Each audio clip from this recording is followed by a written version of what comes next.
I'm Holly Constant. And I'm Maddie Hockaday. We really love Parks and Rec, and we really love behind-the-scenes details. So we're researching everything from DVD extras like deleted scenes and commentaries, plus interviewing cast and crew who actually worked on the show. We also bring on guests and friends to geek out about everything parks. So join us, you tropical fish. This is literally the best Parks and Rec rewatch podcast. We're your park pals. There's a park and some pals, and there's also therapy too.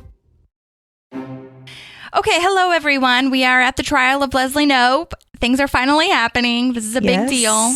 I know I feel like this is such a bittersweet episode for me because we have the sweetness and wonderfulness of Ben and Leslie, like it coming to a head, and we're over this whole will they, won't they, like will it work out thing.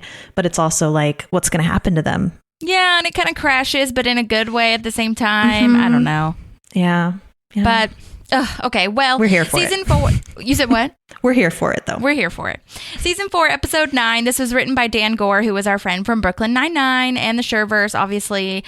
Directed by Dean Holland of also the Sherverse fame. And if you're new here, Dean Holland and Dan Gore are both like huge parts of Parks and Rec, but also Dean Holland is like the reason why The Office is The Office, I think, as far as like the, mockumentary style and the editing, jump cuts, all that kind of stuff. So amazing team here. And for me, I just feel like this one didn't have a ton of extra information for me because first of all, it's all in one place, which we've talked about. Yeah. The whole scene or episode is in City Hall. And I can't remember what that kind of episode is called. They talked about it on Office Ladies. It's called like a bottle episode, I think. I want to say something like that. Mm-hmm. Where they like keep it all in one because it's cheaper, but also like, and there's also no A, B, or C stories. It's all the trial. Which I think is super intentional and perfect because I think this is such a huge focus and everybody's kind of playing a role in their own way in what's happening. Yeah. So I love it. But like I was telling you earlier, like I felt like it was going to last, the episode is going to last a long time because there's no like cutting to other stories. And it just felt like it went by in a snap for me. Yeah. And they do cut back and forth pretty frequently. But yeah, it was really well done. Yeah. But anyway, I have summary written whenever you're ready. Perfect. Okay. Trial of Leslie Knope. Leslie and Ben have finally decided that they are going to start a relationship together. But first they must face the wrath of Chris and the next steps in Leslie's job. I thought short and sweet. I mean, that's all it is. And I mean, that summary also points to like a really interesting like storyline, or not storyline, but just like theme almost of like them thinking that it's like Chris's rule. You know what I mean? Yeah. But it's like not, even though I totally agree that he takes it a little bit out of hand with calling 14 witnesses, but Yeah, I have a lot of like back thought on the whole Chris aspect of the story for sure. Yeah. Well, this episode opens with Ron trying to buy a model aircraft, and he's asking April basically how the internet works because apparently an ad came up that had his first and last name, which, as we know, Ron would hate this as far as privacy goes. And she explains about cookies and how the internet remembers things you buy so that it will learn what you like and offer ads and whatever else, so you'll keep buying stuff, which is hilarious to me also because how far we've come. Even that like was kind of not the beginning, but like kind of the beginning, like in the early 2000s, mid 2000s. And by mid 2000s, I mean like 2010s kind of thing. How the cookies have always been a thing, but like now with Instagram and TikTok and all these like ads that come at you no matter what, and how you can kind of curate your algorithm to show you the things that you like. It's wild. It's kind of scary. I'm kind of with Ron on this. What was it? I think I was looking at, for our honeymoon, flights to Ireland on my work computer.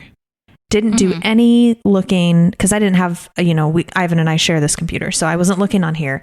I was looking on my work computer, and my work computer and my phone are not connected in any way. And then Ireland ads started popping up on my FaceTime. Yeah. Or my Facebook. And I was like, okay, no, I don't like that. That's kind of scary. But at the same time, like I think things like TikTok, right? I prefer for them to use the algorithm to know what I like because I don't want to sit there and watch 20 minutes of videos that I don't think are funny.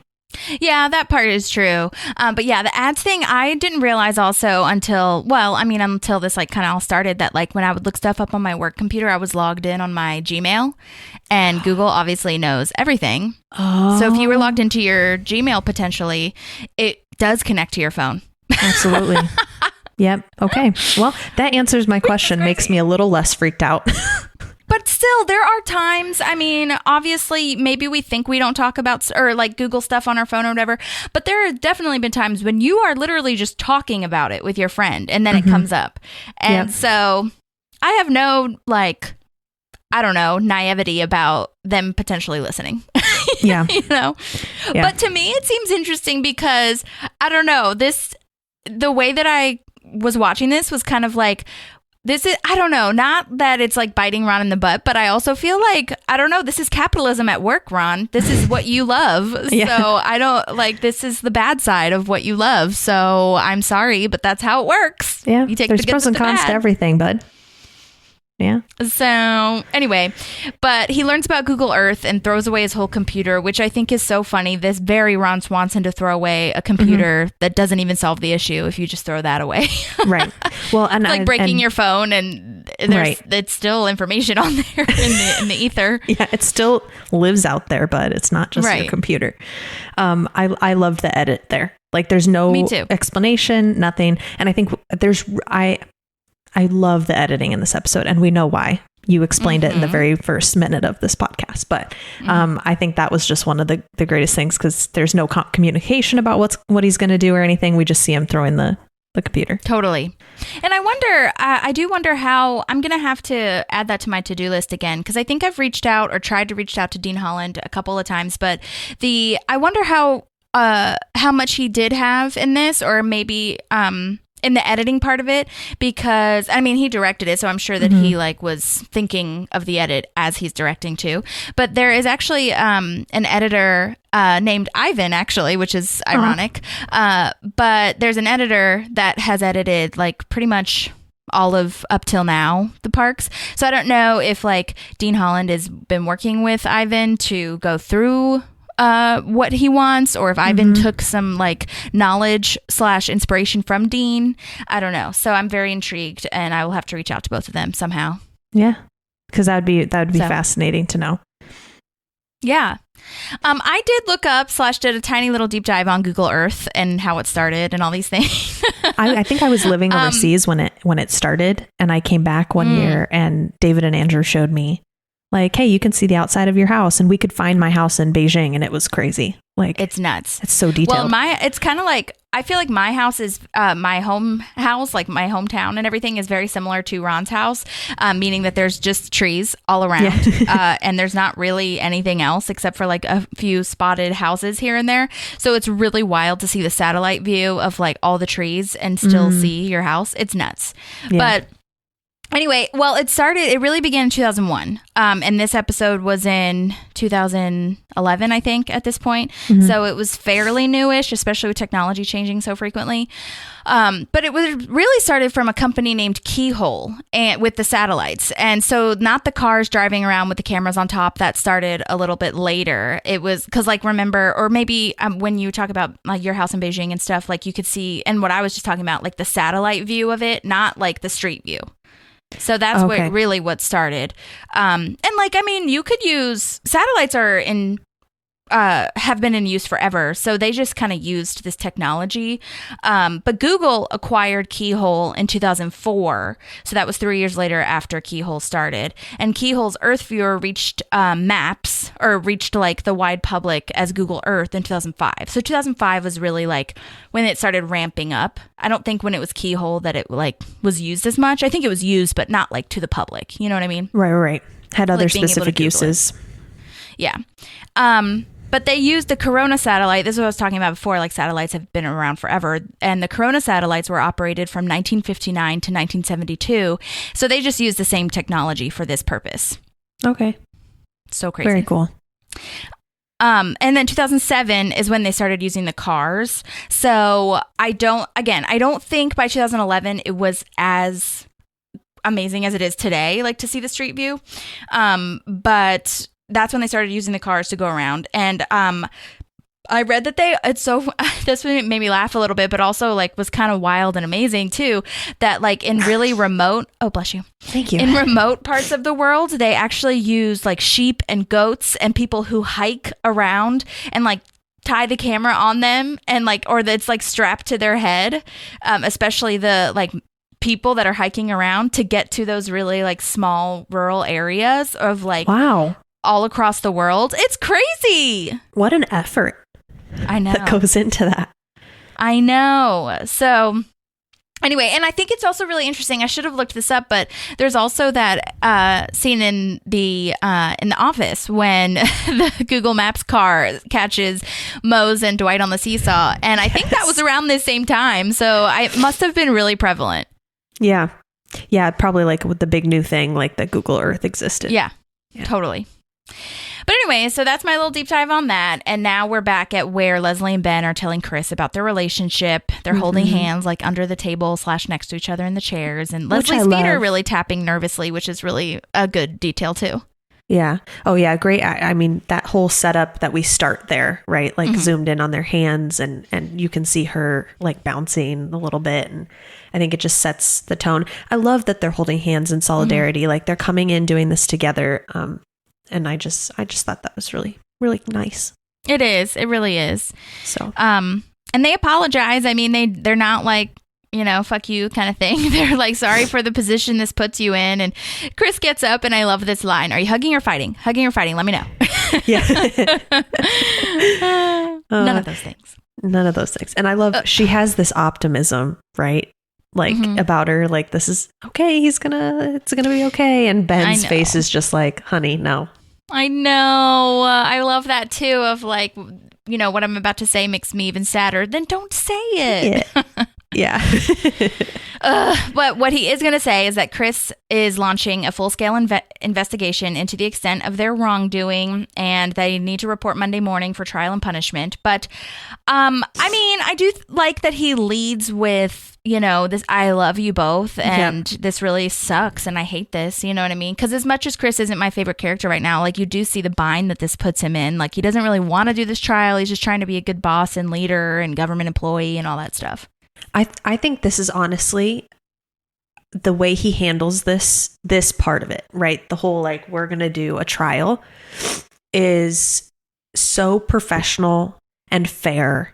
And because like, if he wasn't their friend, like, right, maybe he would have just straight up fired them or whatnot, right? But he's also not giving them preferential treatment because they're his friend, right? And I think that's fair. I think if there is a rule or an understanding that you're not going to date within the government, especially a supervisor to employee, like, they do need to kind of answer for what's happening, right? Rather than coming forward in the beginning, they're coming forward like a year later.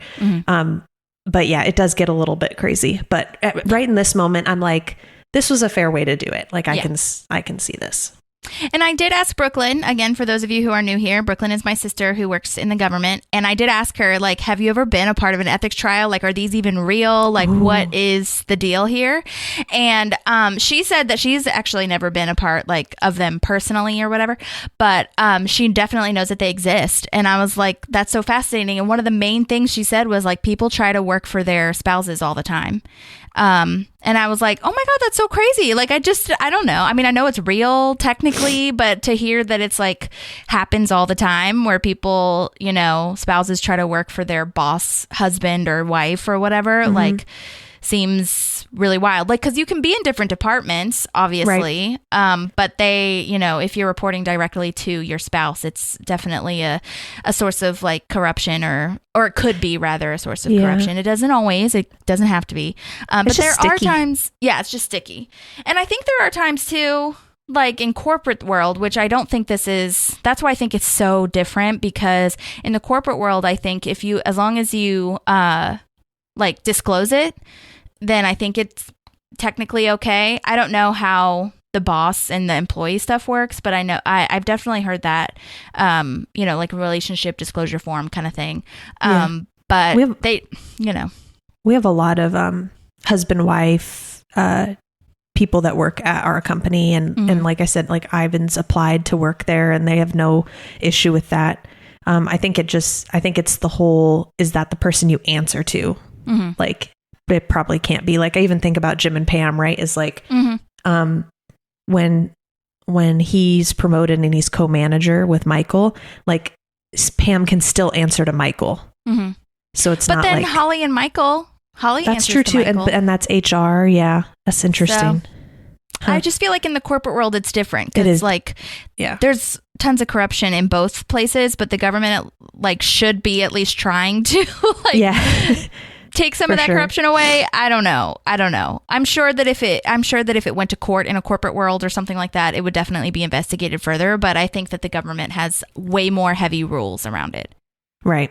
So anyway, but I thought that was definitely interesting. There is a whole deleted scene here where Ben and Leslie are in Leslie's office. And it's actually amazing because at the beginning of the scene, they're in the courtyard because as you saw, it was snowing outside because now it's winter in Indiana. Love it. And that is totally CGI, totally fake because that is totally the Pawnee/Pasadena, California scene where it is not snowing. And it looks great. Oh, I think so too. Yeah. I think it does. Yeah. But there is this whole deleted scene, which I'll get to the scene in a moment, but I was so flabbergasted because this is totally Dean Holland because we did this, oh shoot, I can't remember which episode it was, but he did this whole thing where the camera is up, like pointing at the sky and then comes back down and pans to like the courtyard. He did that again, but it's full on snowing. Like they have a full on snow machine. It does not look CGI to me.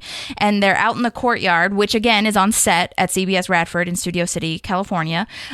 It's pointing at the sky. It's like fully snowing. And then they pan back down. I think I actually took a video of it so I could show it to you because I think it looks really good. I don't know why. I mean, I get why they cut it if they weren't going to use that full scene, but I think it looked good. Okay, hang on. I love snow. I know, I do too. It looks really beautiful, especially when it's like fake. Oops. Oh, that's so nice. I know, it's so cute. Wait, did you see the beginning? Yeah, when it panned down. Yeah. And so I was like, oh my God. But I also think it's really interesting that we know about Dean Holland's like style and how much he loved that courtyard for whatever reason. But yeah, I really would have loved to see that further, but it's okay. You know now. But anyway, the actual scene is Leslie is like, I don't want to go. Like, I don't want to go tell Chris. Let's just not do it. We don't have to do it. And she does this whole thing. You know how before she was like, let's go scuba diving. Are you certified? We'll get you certified. Yeah. Like she basically does that, except for creating a whole new scenario. And I thought you would appreciate this because she says, maybe we can move to Phoenix and go undercover as high school seniors. And then she has these characters set up for them. And she's going to be the captain of the gymnastics team and math team. And he's going to be a delinquent with a heart of gold. And I just think it's so funny.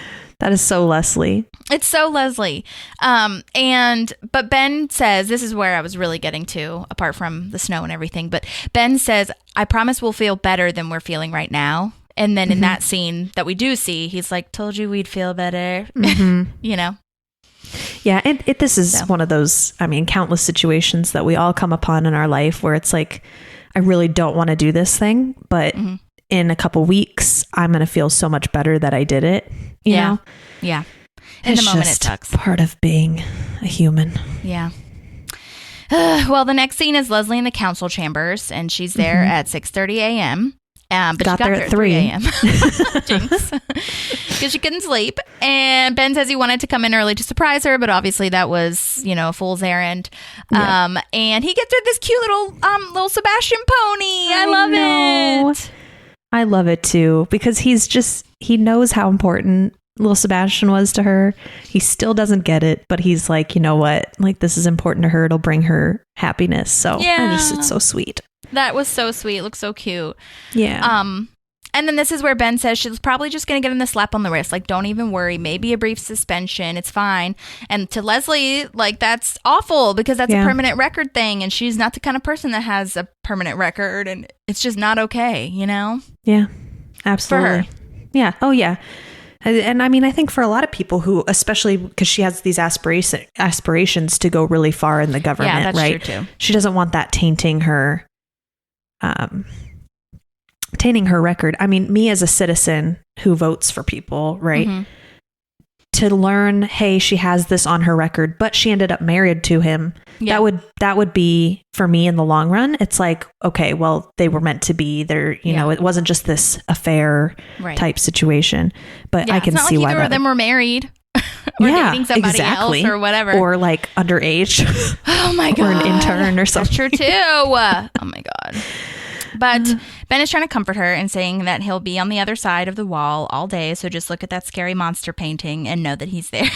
Yes. Which I learned in my research is a retouched painting of an 1859 self-portrait of Jean-Auguste Dominique Igris. I'm totally butchered that entire fucking name probably. It's all good.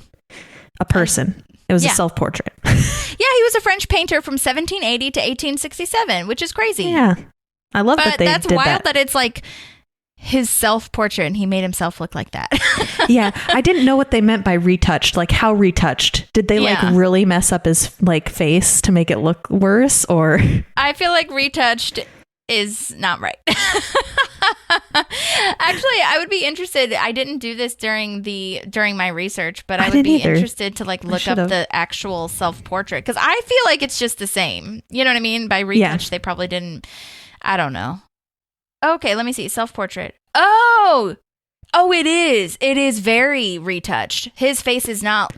Okay, so they added what looked like the burn marks. They added the blowing up thing. Okay. Share screen. Share? Can you see that? Yeah, it's loading. Okay. You see it now? Yes. So that's the real dude. Yeah, this is the real dude. His face does not look blown up. He's old, but he's not old. Burned. Right, he's not burned by dynamite. Oh my God, that is hilarious. Beautiful. Okay. We'll have to post that. That's great. Yes, I love that they took it from a real painting. Me too. So. Marcus Everett Langley was his name in the show, and he was Pawnee's greatest lawyer at the turn of the century. Old Stone Face was his nickname because dynamite blew up his face at the quarry. Oh boy, they're not. I mean, they're kind of creative, but mean. I know, and I'm sure the same person who painted all the murals painted this, because it just looks very similar to that like style. Yeah. And I did just I'll post this interview too, but Jeffrey Mossa, who is the art director, we talked to him and he like said a lot of information about the murals and other fun art department things. So I totally think that you guys should go back and listen to that if you haven't, because it's super interesting. Yeah. I love that I think it's got giving Pawnee its own vibe. Absolutely. Right, with all the paintings kind of looking like they go together and everything. I'm so glad we looked that up though, because I totally, when they said retouched, I was like they just painted it again. You know what I mean? Right. But no, they added that he was blown up. Yeah. Which is great. I love that. I also did a slight deep dive because I'm fascinated by these green lamps on the tables. And I was like, oh, those are in libraries everywhere. Mm-hmm. Like in the Boston Public Library, it's there like all over the place. And so I looked it up, like, why are those? So I think they're cool looking, but like, why are they used? So it sounds like they originally were used in libraries because psychologically they thought it was soothing. It put less strain on the eyes. And it was very popular amongst the upper class, so that it made it look much fancier in there. Okay. It's called the banker's lamp. Okay. And it also is supposed to boost productivity and brain power. So interesting. Which now we have like blue light. Yeah. On your screens and stuff. I think that's kind of the very long time ago beginning of that, where they were like, this will help mute the light when people had to be sitting there reading for so long. Interesting. Yeah, it's in like all, I feel like government institutions, like libraries, courthouses, things like that. Yeah, absolutely. Interesting. And like lawyers' offices too. I feel like I've seen those every now and again. Definitely at law schools they have it. I think I think it's in Legally Blonde. Oh, maybe. Yeah. Yeah. Which again is libraries, makes all sense. That stuff. Well, they have to read a lot, so. I wonder, because it doesn't like give off a green hue, does it? No, but I think it softens the light, the light. Yeah, I don't think it like turns. Or maybe it's like slightly green, but like not to the eye. You know what I mean? Right. That's interesting. Okay, cool. Yeah. Love that. Well, Chris is now going off the deep end. This is causing stress and sadness, and Chris hates feeling this. So he went to his herbalist and got 900,000 vitamins and supplements to help him feel better. I thought this was really interesting that they're building on this because, I mean, I don't know if it was on purpose or whatever to see him spiral, but like when he spirals later, I don't know, whatever, maybe it's at the end of this season or whatever with Richard it's after Nygaard. Millie. Yeah, where he like needs to go to therapy because Tom is like, you spiral so out of control when it's like having to do with the inside of your mind. And so it's really good character building on his part. I don't know if it was on purpose, but I really enjoyed seeing that. Yeah, I think so too. I thought it was funny because it seemed like he almost came more prepared than Leslie.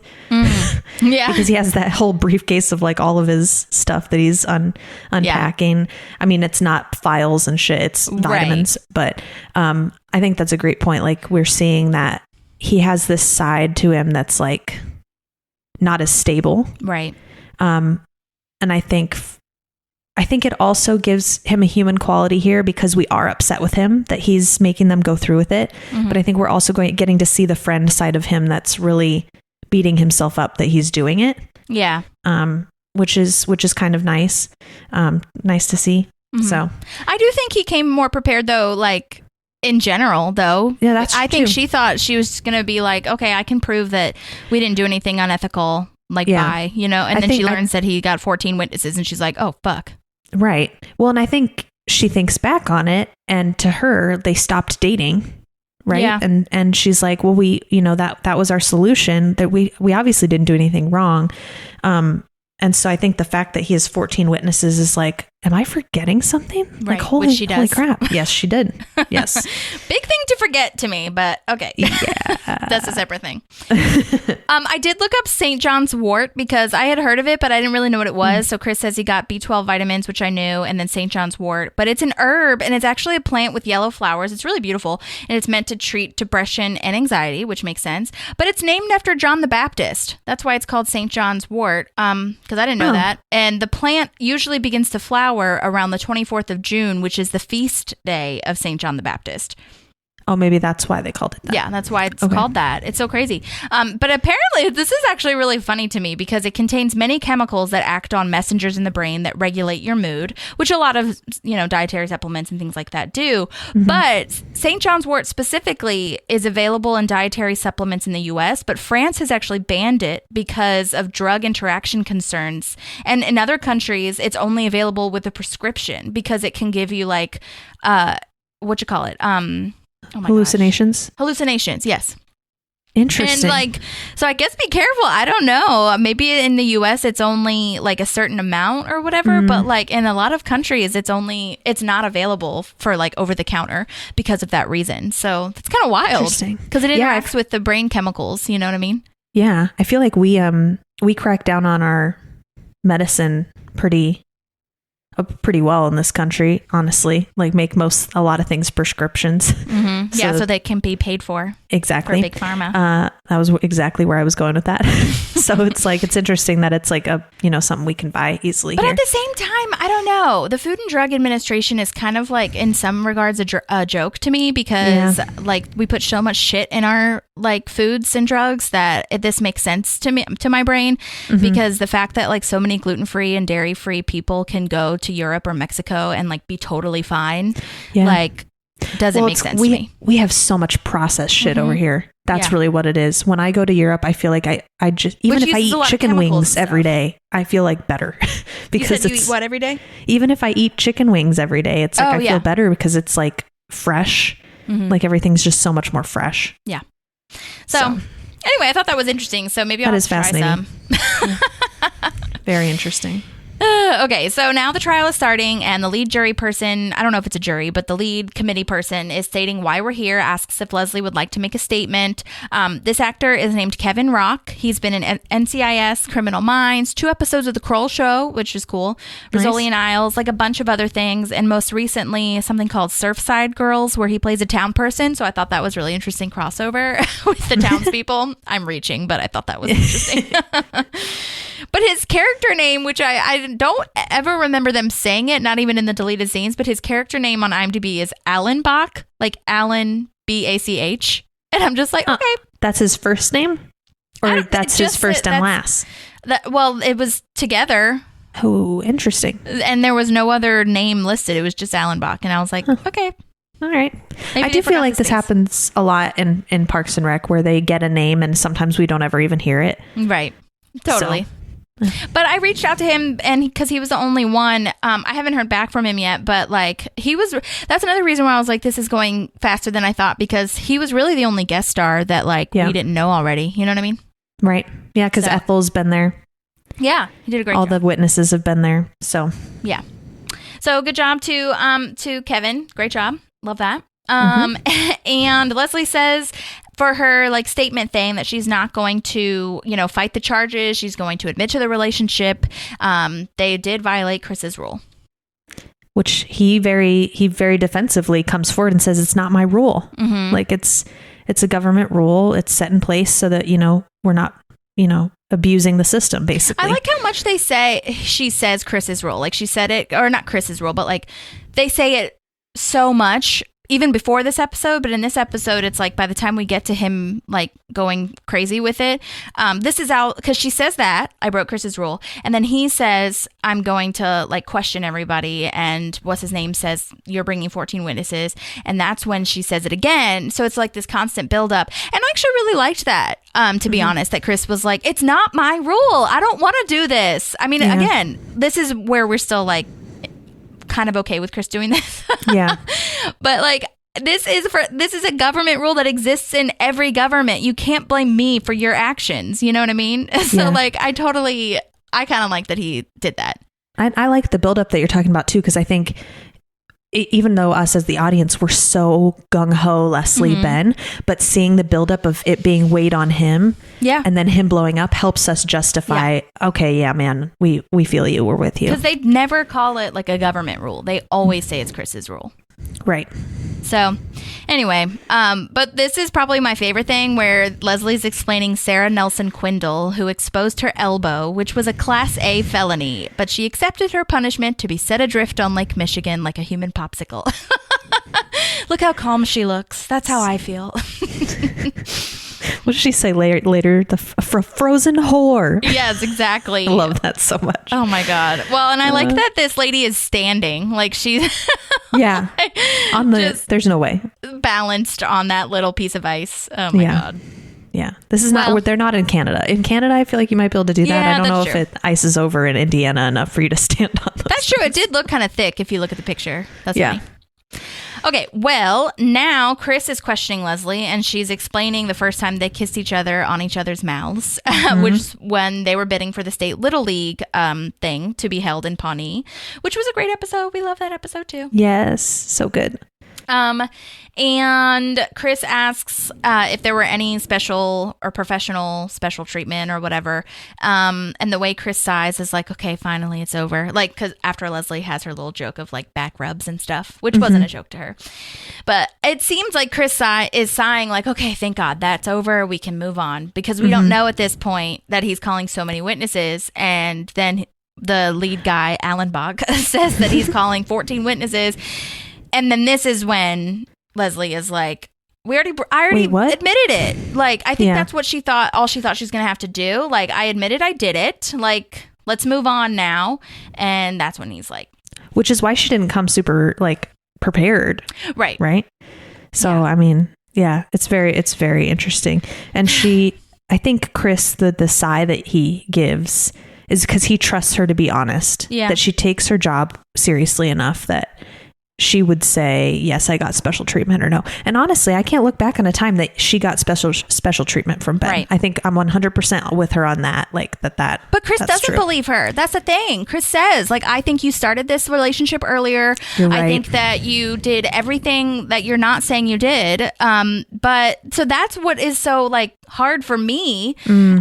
Because he's like, I mean, there were no laws broken apart from bribery. There's nothing else that that they did, really, which is really, like, I don't know, annoying. But, I don't think they started their relationship earlier than she said. Like, she literally said on and off for a year in that first scene, and then she said that the first time that they kissed. Right. I don't know what more you want. Well, and I mean, I think there was an emotional connection between them, but they didn't start anything. Sure. They were both Yeah. keeping it their distance until that situation. Well, anyway, the Parks gang comes in with coffee and tries to help Leslie figure out how to counter everything that Chris is saying. And I love that Leslie's trying to tell Andy what to do. Like, why is such she a golden retriever? He can do this. I know. He's such a little puppy. I know. His eyes are like drifting off. It's one of my favorite scenes, honestly. Have you seen that blooper? Which one? In that scene when Chris Pratt's looking to the side. I don't think so. Well, there's a blooper here that leads me to believe that might have been improvised on Chris Pratt's part, where he's looking off into the distance, because Amy Poehler in the blooper was like really laughing at this, like, oh my God, he can't even look straight at me. You know what I mean? Like, I think that it cracked her up to me in a way that did not seem scripted, but you know. Yeah. So I love totally it. see that. What a great character choice if that was improvised, because that Totally. fits so well, because he's losing interest in what she's saying. She's talking for too long for his brain span. It's so well done. And then he tries to leave and she's like, wait, you don't know what evidence I need. Right. Come back. And he's like, oh, right. Oh my God. And then he still doesn't get it when she explains. So April goes with him to make sure that it gets done. Did you see the picture of Bella Abzug apparently is also in her house too? Yes, I did see that. That's cool. Yeah. I couldn't remember. I was going to go back and look for it, but I couldn't remember where in the Leslie House episode that it would be. Yeah. That's really cool. It is. Now Ron is given the task to find out who's going to testify, and Donna has to help him. And seriously, with the men in this office? Yes, I wrote, yay, she's getting more lines. Yay. Yes. I love it. I know, so good. And then she tells Anne to text her every 30 seconds that everything's going to be okay. I thought it was going to be like 5 minutes or something. And then when I heard her say 30 seconds, I was like, oh, right. It's Leslie. Yeah, it's Leslie. Yeah. And there Anne is doing it. Mm-hmm. Yeah. Doing it for her. And then she puts her headphones in, which I want to believe is Sarah McLachlan. I know, I did too. But there's a deleted scene that it's Eminem. Oh. I know, right? That's a jump. Because there's a deleted scene. I didn't write exactly what the line was or whatever, but it was like, she was saying I need whatever coffee with whipped cream, which she gets all of these things in this scene. You see her with all the stuff. Like, and she's eating the whipped cream off the top. Yeah, with the lattes and extra sugar, whatever the hell. And I need my iPod with Eminem, Lose Yourself. I mean, it's a great song, but when she usually pumps herself up to Sarah McLachlan, you're like... Totally! That's what I was thinking too. Yeah. That's funny. It's so funny. Okay, so now this is where she has a talking head when she decides to fight, because if she doesn't, her reputation's going to be ruined, and you go down in history as a frozen whore. Also, I do love, speaking of iPods, I do love that this was like an old technology moment. Mm-hmm. Yeah. Love that old iPod. We've had a couple of those in the last couple episodes. Mm-hmm. The old cell phone. Yep. All right, so now Anne is back with her laptop because she is next on the, questioning bit for the trial. Yes. I also really liked her shirt here. I thought that she looked really good. Obviously she looks good in everything, but I thought that this was an interesting shirt to me because it like folds over kind of. Yeah. Yeah, it's a very nice touch. I also found somewhere, and I don't know how real this could be, but her laptop case is the same one that Mark got her. Yeah, I saw that too. I think it is. Yeah. I love and as we know the show so well, they're very good at that follow through. Mm-hmm. Very, very good. So. Poor little Mark. I wish he could have come back. Whatever. I know. Not fully. I don't need him back as a series regular, although that would be cool too. But that would have been fun. But okay. I get it. All right. Anne says Ben is fine and to look at the monster. Hope you know what that means, which we do now. And then this is where Ron says there's a rumor that there's a killer witness, and Leslie is all confused because I guess she forgot about what happened at Little Sebastian's memorial. I mean, that's the biggest part of the whole thing. I don't know. It was wild. Yeah. I don't know. It's hard for me because I feel like with Leslie, who Leslie is as a person, mm-hmm. she's usually a very moral person, very with it. So the fact that she did this one thing that was not super moral, you'd think that would stick with her, mm-hmm. So that's where I lose it for me. If she was always doing immoral stuff, like she'd probably forget, right? Like it would. But yeah, it's interesting for me that neither, because you'd think Ben would think about it too. Yeah, too. That's true. Yeah. So weird. But crazy. Well, I love when Ron walks away because she says, like, find out who the killer witnesses are and, like, silence them or, like, make sure they can't talk. And he's very proud of it. At first I thought that Leslie had a weird look of, like, don't, like, oh, God, what did I just say? But it's Anne that's like, what? What do you mean silence them?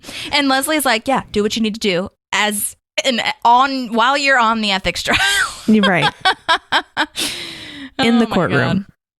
Exactly. Ugh. Okay. Oh, Leslie. So this is one of my favorite parts because Leslie is questioning Anne on when she started dating Ben. I love the detail that there are 44 exclamation points in her subject line. Yes, 18 Ys. Yes. Oh, love that so much. And I love this video, learning how to use iMovie. Oh my God, such a big deal. And this was at the time, let's see, 2011, right? Yeah, this was totally at the time when people got MacBooks and were taking picture on photo booth and doing all the cool shit that Apple created / invented for like the regular everyday user. So this totally makes sense to me. Yep. I think so too. Good timing. Very societally on time. Mm-hmm. And I think it looks like from that picture, it totally looks like she learned how to use Photoshop too, because she like cuts out the pictures basically. Their faces. Because iMovie doesn't really do that. That's a great photo of Adam Scott, by the way. Great photo. He looks so cute. Yeah, so precious. Yeah. But also, side note, apparently the song playing in the background of the video that Leslie sent is the same song played when Lil Sebastian's owners and friends walk out on stage in Lil Sebastian. That's so crazy. Cannot believe I have not noticed that before, but when I heard it, I was like, yeah. That's it. I know. Yeah, it's when the horses are brought out at Little Sebastian's funeral. I was like, how have I not caught that before? Because anytime I hear American Girl, I think of Harvest Festival. Sure. So it's like, I can't believe I didn't hear that. And maybe it's because it was in Parks and Rec a second time. It was like, oh, this is just Parks and Rec to me. I don't know. But very cool. Yeah, well, and you're also so focused on the video, too. True. Yes, she was very excited. I also love that during this, Ethel is eating soup. She's just not bothered. Reminder to rest in peace because Helen Slayton Hughes, who plays that, she passed away in 2022, literally last year, and we love her so much. We did a whole deep dive on her. The first time was the Fourth Floor episode when it was her and the other older black lady that were like teasing Tom. And yes, rest in peace, our sweet queen. We love you. Yes. And I think she also... Oh, go ahead. Sorry, Ethel. I think she's like, this is how close I am to retirement. This is how much I care. Totally. I can't believe she stays in the office like up until, I don't even know. Wasn't she in the office for Ron's second wedding to Diane or something? Maybe not. Her wedding to Diane. She's definitely there for when Ben and Leslie get married. Oh, yeah. That's probably what I meant. I think that's what I meant. Anyway. Yeah, she's with her lover when they have to come get the marriage license. I love it so much. It's so cute. I was gonna say I love that Leslie's face is cut off from the screen. Like that's so amateur hour. I just love it so much. And the explosion effect. Oh my God, it's so perfect. Do you remember the video I made for Sean that I sent you like a million years ago? I think it was for his birthday or something, huh? Yeah. Oh my God. So again, I have a lot of information, I guess, for the newbies here if you're new. But if you're new, Sean is also a friend of the pod. He did our theme song and all these things. We went to college together. And during 2020, his birthday was happening. Obviously, everybody's birthday was happening. But Sierra, who he has a music band with, Southern Call, was put out like a feeler and was like, or not a feeler, but just like put out a request basically of like, make a video to say like, hey, it's your birthday, because we couldn't see him. Obviously, it was 2020. We didn't want to like be in person. And so I made was this like, video. His birthday is like weeks after COVID shut everything down. Yeah, it was April, and March was when it started. It was, or not started, but like when everything shut down. But I made this video that was legitimate, all because of Leslie. I was like, in a world, and I said all of the things that were happening in the world, and it was just so funny because I think Sean thought that I was, which it's all parks, whatever, but Sean thought that I was like inspired by the Bobby Newport. And I was like, oh, that's true too. But it was totally this video that really got me sparked. So I thought that was really funny. Oh, I love it. Anyways, also I did way more than everyone else because you know me, but everyone else was like Holly. just filming themselves. It was such a Leslie move. Everyone else was just like, hey, Sean, happy birthday. And I was like doing this full on production. So stupid. I love it. Anyhow, okay. Now we have where Tom is being questioned if you are. Yes. And Leslie is being questioned technically too about them being lovers. I had the same reaction as Leslie. I was like, oh my God. Are you kidding? I thought that they had clarified that relatively well with Chris when it happened. So the fact that he's bringing it back, this was frustrating for me. And I know it's just part of the entertainment, right, of it. But it's like they told you that this was fake when it happened. Why are we bringing this back? That's exactly what I wrote. I was like, this is the point where I think Chris is going too far. I mean, I do get it because to the outsider, and Chris was still relatively new, I guess, at this point, like you could see this. But just like you said, use your common sense, first of all. You know Leslie and you know Tom, okay? And secondly, yeah, like you said, we went through this. We already covered this. We've clarified what's happening here. Yeah, so. Never, ever in my life. But I do think that it's funny because Tom explains that... it would be kissing Leslie would be like kissing my older sister's elderly aunt. Yeah, wouldn't that technically be your his aunt? Yes. Okay. I wrote the same thing. Okay. Yeah, for sure. I mean, I know his point was just like the older that I can get the metaphorical person to be, that's what it was supposed to be. But I was just like, you mean your elderly aunt? Right. Same thing, but I wonder if that was like improvised or something too. I don't know. It could have been. I do have to appreciate here that Tom is taking this seriously. Yeah. Like he's not, I mean, right, he does the elderly aunt thing, but for the most part, he's answering very clearly, like, this is what happened, you know, Leslie and I, you know, he's very, very clear. He's not like pulling any shit like April. Right. Oh my God, April. Which makes me mad. Totally. Leslie's saying she had some trouble with her character witnesses, aka April and Andy. April is going so crazy, which also I do like her outfit. I just think that a lot of times when she's dressed so professionally, it just really brings me back to how far she's come as far as like her professional look. Oh yeah, she used to have those like baggy sweatshirts she'd wear and stuff. Yeah, and not even she's professional, more so like just she's maturing, and I think you know what I mean. So that was nice, but. There was a whole deleted scene here, too, where Chris tries to say that Ben showed Leslie favoritism by approving things because of the whole, like, favoritism thing or whatever. And Leslie was super prepared for this part because, obviously, they had, like, a break and she got prepared. But Leslie pulls out an email where Ben did not approve of things, like, to prove that, you know, it doesn't always happen. It just happened to work this one time. And she says that 40% of the time things were approved for her by the city manager's office. And since Ben started, it's only approved 30%, which I think is a really good scene and information to have. I'm sorry they cut it because I think that would have been cool. Yeah, I like that. It's good to know. Yeah, that's great. So, I think that's Chris great statistical evidence of her to have. Yeah.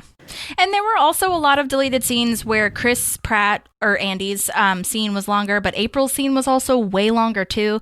And that part I am glad they cut because I think it was just interesting to see little snippets of what each person was doing, you know? Yeah, I don't think we needed more content. We just needed to see the snippet of what they were, you know, what they were doing. Because they don't really say anything, and that's probably why it's cut in the deleted scene. Like, they do question April about, like, some notes that she had been taking or whatever, but, like, it wasn't really important. Which I, you know. But anyway, Andy thinks he's being questioned about a laptop that he broke. Objection. Laptop. Objection. Oh, my God. I love it. I did want to tell you, I think this might have been an alternate tag scene, but there's a deleted scene where they're at Andy and April's house and Andy is literally washing the laptop in the sink to get the spaghetti off, and then he puts it in the microwave to dry it, and it starts like sparking and doing all these like crazy things, and oh my God. And then Leslie and Ben walk in after they have their little cute moment, and Leslie's like, okay, so my place? And Ben's like, yes, please. And again, I know this is a deleted scene, but for God's sake, Ben, move the fuck out! Yeah, especially now that you and Leslie are together. You don't have to move in with her, but like get your own fucking place. Ugh. Yeah, I agree with that. Anyway. You're old enough, you make enough money, like, let's go. Yeah. Moving on. Now I'm at where Donna's being questioned if you are. Yes. Okay. Yeah, she's being questioned about this motel receipt, and Chris is like, you can't use taxpayer funds, whatever. Ben and Leslie were wearing classic white people clothes, button downs and khakis. Yeah, I love that. Basic white people clothes. And I love that it's showing again, Donna's an expert at like sexual tension, sexual like things, situations in hotel rooms or whatever. And so she's like, listen, nothing happened in that. Like it looked like an office, and apparently it was. And this is where Leslie messes up her ending line because they were doing federal grant proposals, and she's like, we got the gramps. It's gonna be such a great moment. Love it. Oh man. Yeah. I love this too. Like, cause we're seeing, okay, he is actually coming forward with some legit concerns, right? If you're charging a hotel room, but That's like true. she has a good reason, and she has a good character witness for that. So I do like that we're seeing fumigated. So shut up. Yeah. I thought I liked that specific aspect also because we got to see more Donna, which is great. But also because this is a real concern. Like the Tom thing to me is not a real concern. No. You know, so that's true. Yeah. Okay, so now Leslie's talking to Ethel and like asking Ethel, what do you think your chances are? And Ethel was like, if you want to bet on it, we can. And she's like, is that ethical to do that? And she's like, I don't know. You're the one on trial. Yeah. Love it. You tell me. I know. Ethel's so great. Yeah. Oh, man. I like that when Ron's being questioned, we see the buildup of what we saw in the intro. He doesn't want his address known, which at first, I don't know why it didn't click in my head. At first, I was like, why does she need to know that? But obviously, she went to his house when she was trying to decide or whatever what she was going to do. And so, yeah, that was really really interesting. And but we did still hear 9301 Cedar Crest. So. Yep. Which probably is easy to find if you're in Pawnee, right? Like there's not going to be a lot of places that, you know, they can say it to us and it would take us forever because we don't know the zip code. We don't know if it's under a different town. But if you're from Pawnee, they probably know now. Right. Exactly. And then Ron smells Tammy and runs. He gets out and up and runs. Yes, runs away. He can smell the sulfur coming off her cloven hooves. Can you do that if you're the one sitting there? Like witnessing? You mean like run away? Yeah. I don't know, man. He don't care. Yeah, he doesn't.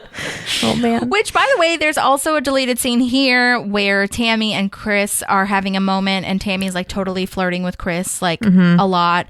But it's like, it wasn't necessary either. This is a part where, similar to Andy and April, it's like, we just need to see the little clip. You know what I mean? Yeah. And the clip is amazing. I absolutely, Megan Mullally, the way she acts this entire thing is just so well done. She's perfect. And she's just there for the drama, which is so her. Yes. I love it so much. She has pictures that will definitively prove that Ben and Leslie's relationship started earlier. But see, this is where I'm like, Chris, you must know that she's drama queen / liar, because why would you didn't say that to anyone else? Like, reminder, if you lie, I'll fire you and have you prosecuted. And then she changes her tune. So I'm like, absolutely nothing. It will prove absolutely nothing. Leslie, you have so much fun with this trial.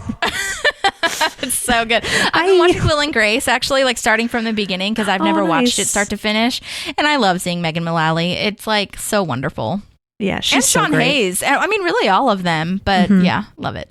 Good stuff for sure. Side note, I can say this because hopefully I'm really pissed about the strike, but yeah, I read about that yesterday and I'm upset for you and with you. Fucking abhorrent and ridiculous, and I hate it. But we'll talk about that another time.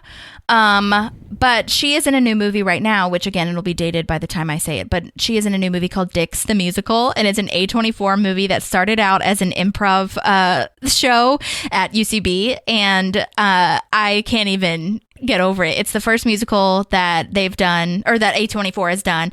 Nathan Lane, Megan Mullally, and these two, like, no, I mean, I hate to say this word because I am one of them, but like these two nobodies who just did improv, like had their agents or something. And they did not plan this. They just had I think their agents came and brought people, and somebody literally asked, like, have you ever thought of doing this as a movie? And they were like, and then they kind of like lied a little bit where they were like, I mean, sure. So Like, but I can't wait to watch it. It's like kind of similar to Parent Trap, apparently, which I don't really get the connection, to be completely honest. I just think it's hilarious that they named it Dix the Musical. So, I love it.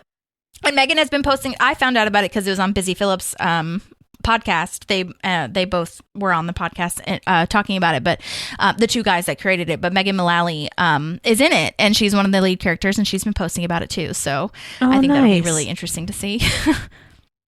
That's awesome. I'll have to keep my eye out. And Megan Mullally is like a Broadway star, so I'm really excited to hear her sing. That'll be fun. Yeah, that'll be awesome. Okay. So, let's see. George Williams from Public Works is the last witness, and this is where we see that Leslie is scared because he's the one they bribed to keep their relationship secret. Mm-hmm. My question is, how did Chris know this? Like, who told him that? This is where my brain went, especially when you brought up, why is Tammy there? Mm-hmm. Right? And then my brain went to, do we think that he sent out a ping to the government employees to say, if you have any evidence? Because I can see Tammy being like, oh, fuck yeah, I have evidence. If she got something that was like, hey, and then maybe he's like, oh, actually, I had a run in with them. Because you're right. How does he figure that out? That's interesting. But also, I can't see him sending out a memo to the entire government being like, I just don't know. I mean, it's a good point, but the Tammy thing is a good point, because it also is a good point here of how did these two witnesses come to play? Because Chris has to know that Tammy's not go to her out of his own volition. And then does he even know who George is? Right. Yeah, I guess that's a good question to ask. Like, how, did he send out feelers or hire somebody to ask, interview everybody? You know what I mean? Yeah. That's potentially been in contact with them. I don't know. Yeah. Or even because he was linked to this little Sebastian event, finding things that Leslie was linked to in this time frame she says she was with Ben. Yeah, that's fair.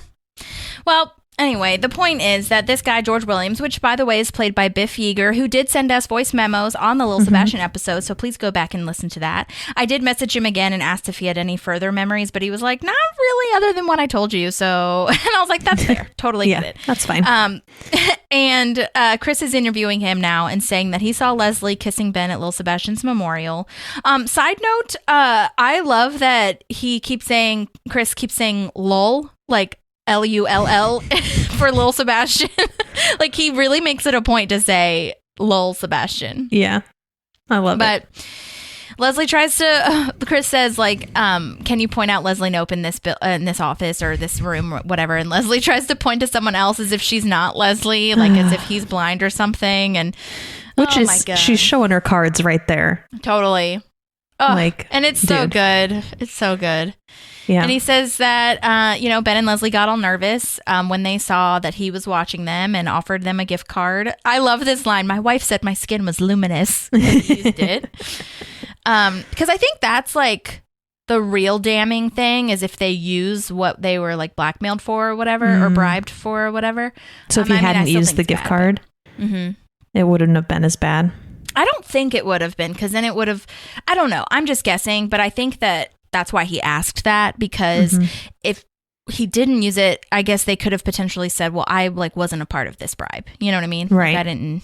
Or he actually didn't gain anything from it. Right. But Leslie tries to backtrack because he's wearing glasses on this day, and he wasn't wearing glasses on the job. And I love this so much. I could read this if I weren't so blind. Well, that went terribly. I would like a 55-day recess, please. Oh, my God. They're nearing the end, though, so you don't have much time. She does get a recess, but that sucks. That really... And they saved him for the last, and I think that was really important and cool. Yeah, the bomb at the end. The cherry on top.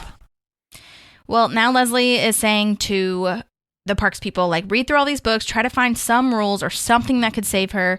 And he says his doesn't have any pictures. I thought that was so funny. That is one of my favorite lines. Honestly, that could have been improvised too. Who knows? Yeah. He's so good at improv. Who knows? Yeah, he really is.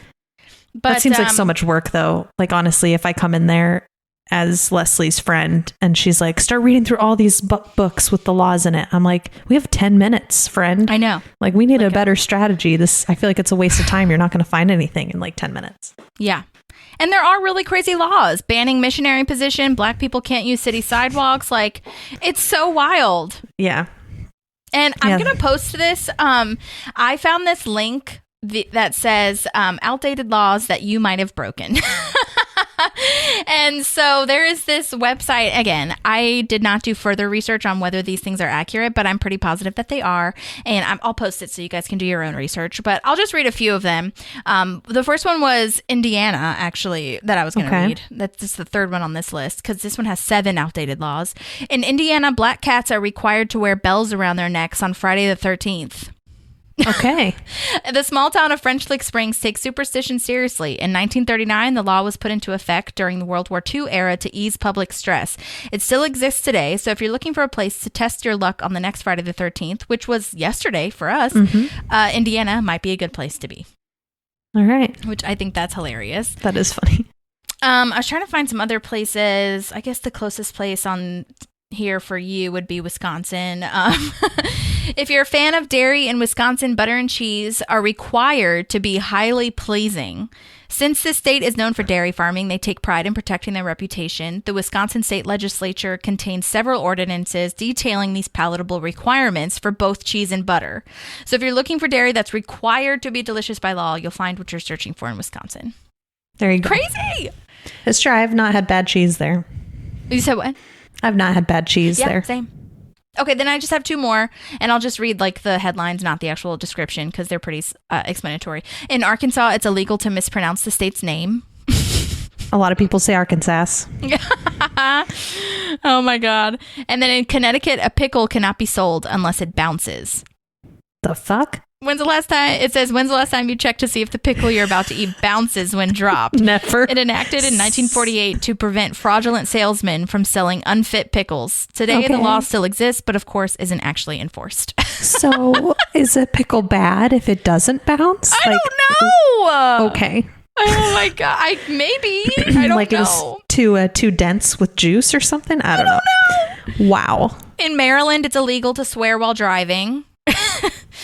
In so Oklahoma, many people break that law. You said what? So many people break that law. Oh, of course, especially Maryland. In Oklahoma, it's illegal to wrestle a bear. I'm okay with that one. I do not need to wrestle a bear. People were wrestling bears so much that they had to make it illegal whenever this was enacted. That's so funny. Oh my God. In Rhode Island, it's illegal to impersonate an auctioneer. Okay. In Gainesville, Georgia, it's illegal to eat fried chicken with a knife and fork, which I feel like such a Southern thing. That is a very Southern thing, yeah. It says the law was passed in 1961 to get publicity for the town as the self-proclaimed poultry capital of the world. Okay. In the University Hill section of Boulder, Colorado, it's illegal to put upholstered furniture on your porch. I don't know why. Weird. Okay. It says this law was an attempt to stop students from lighting couches and other pieces of furniture on fire. Honestly, I could see that happening. Then finally, in New Jersey, it's illegal to commit a violent crime while wearing a bulletproof vest, which apparently violent crimes always are illegal, but New Jersey enforces an extra charge for wearing the vest. I don't know why, but... Because the other person can't fight back to the same level? No, I don't. Dude. Okay. Weird. Anyhow, so I will post that. You guys can do your own research on whether they're real or not, but... Nice. Okay. And then this is where Leslie suggests that Ben could be super helpful, and Donna goes to get him, but she can't find him. And also, I was going to say, April has that line about witches, which, like, if a woman is caught laughing, you're a witch, which brought me back to the last episode where I talked about witches and how insane it was. So anyway, I guess I'm a witch. That's true. But it makes me laugh too, because doesn't April like kind of consider herself a witch? I feel like she would. And she's like the opposite of laughing. So right. But maybe she's more like satanic and everyone else is a witch. Yes. Yeah. Anyhow, all right. So Leslie is now having this moment where it's really wonderful with Ron. Just because you did something bad doesn't mean you're a bad person. It's whether you own up to it and try to make it better. I think that's really astute. We're seeing Ron's mentorship come in here, and this is really nice. Yeah. Very wise advice. I mean, that's the truth, right? It's like, it's kind of an equivalent on the other end of like, if you fall or you make a mistake, it's not that you made the mistake. It's how do you handle it afterwards? Totally. And this is where she goes to her people and she says, I'm sorry I let everyone down, which is so deep because I think so many times we're just scared that people will be disappointed in us. And that's why we're trying to like solve it. Obviously hers is also like, I feel like I'm a bad person, but it's so wonderful to see everybody just love her for who she is. And like, this isn't bad. She didn't, and like to their point, she didn't do anything terribly insane, like we were talking about before, but she obviously holds herself to such a higher expectation, and being held on trial is such a awful, terrible thing for her, but she's going to try to do what's right, and people love her for it. And, even before that, they loved her. So yeah, absolutely. Also, you can really hear sirens behind me, so apologies. You're good. I don't think I can hear them. So I'll probably be able to hear them on the recording. There were so many sirens earlier today, and I keep trying to look up like what's going on, but something must be happening around this area or something. I don't know. Uh-oh. Anyway. And I also have the window open, which is totally my fault because I don't have the air conditioning on when we record. So it's a little stuffy. Yeah. That's okay. Anyway. Siren's authenticity, everybody. Yeah. So this is when Chris walks in with a super sad / like negative face, and everybody is just sad, kind of. And she's going to accept what happens.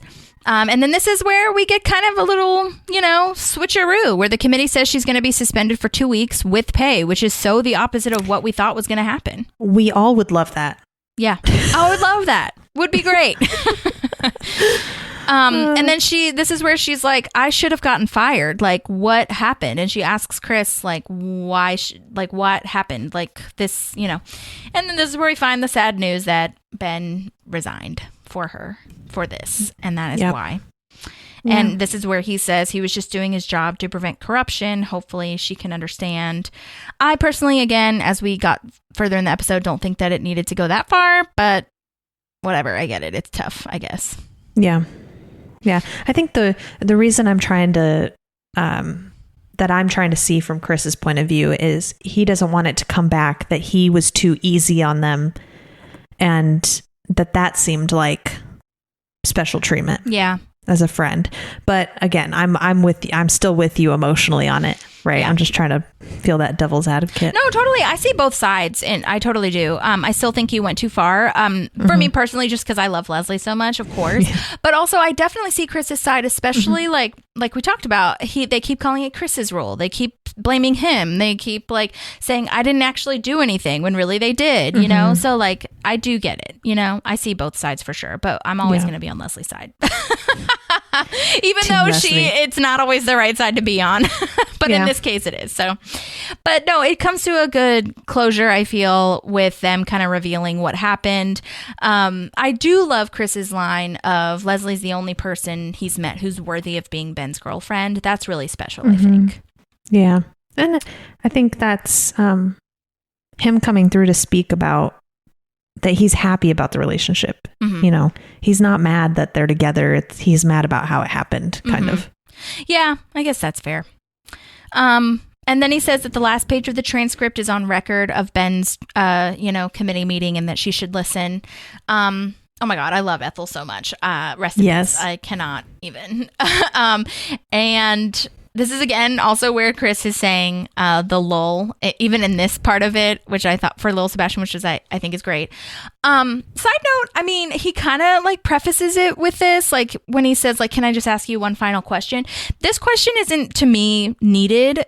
I know we need it in the show, and I know technically, like, if it wasn't a show, it would be because they're friends, but I don't think it's like professional to ask, was it worth it? Like in this trial. But that's just me. But we do get the answer, which is beautiful. So I love the back and forth also between the transcript and the real scene. I think that's what I was going to say. The editing and the difference between hearing Ethel say it and hearing them say it is really great. Yeah, it's a really interesting and pretty strong choice to have Ethel say Ben's lines. I would have thought, I don't know, I would love to see both and like kind of pick which one, because I think Ben saying it would be really strong too, but having, I guess, Ethel say it be on the record and like what he actually said and like what Leslie is hearing is really strong.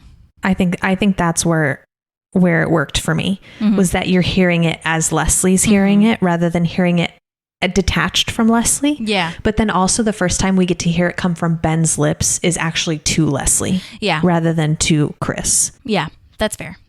I like that a lot. It's like so that. cute. Yeah. And and Ben was like, yeah, because I love Leslie. I do anything for her, etc., etc. It was so beautiful.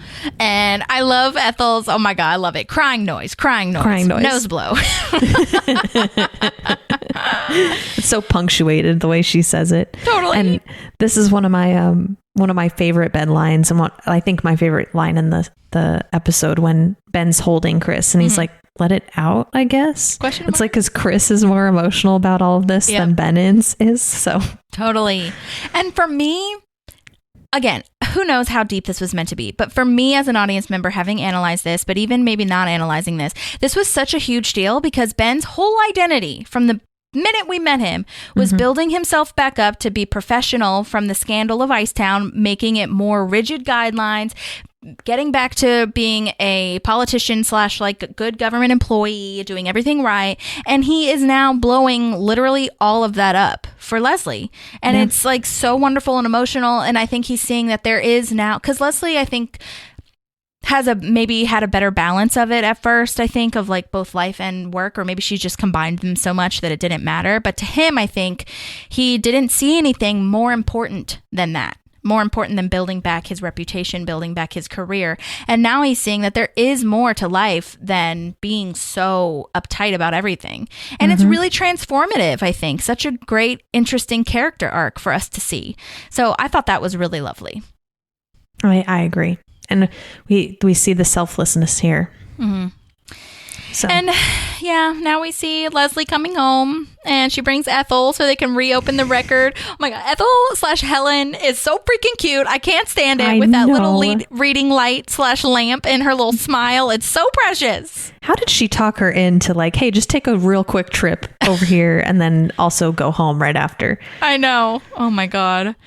But then they kiss, and it's so precious, and it's really cute. Like while they're reading while Ethel's reading the transcript, she's like kissing, or they're kissing rather, and it's just like so special. Yeah, and this is where the scene would have been after the fact of Andy washing the laptop. Yeah.